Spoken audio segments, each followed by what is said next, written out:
I am a reformed fast fashion addict. In my 20s, I was buying more clothes than I knew what to do with, and none of them were really making me happy.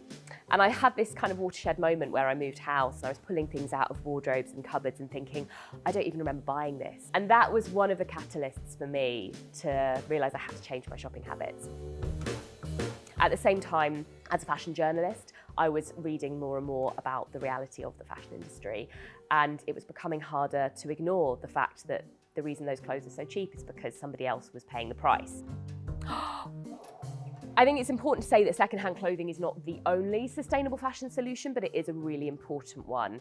So when we buy secondhand, we are keeping clothes out of landfill, which is really important because the world is currently drowning in used clothing. Could I wear cream jeans without spilling down them? That's the question. This is very cool. 30 quid. Yeah, that's a bargain. So my tips for charity shopping are, firstly, take your time. Look at every rail in the shop twice. I don't know why, but for some reason you always find stuff on the second go round.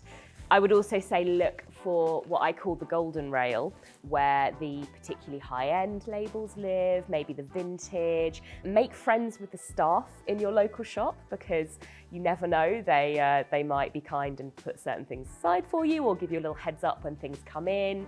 Another key tip, always check the menswear section.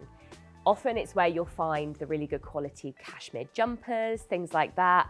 With so much clothing unisex these days anyway, it just makes sense to give things a go.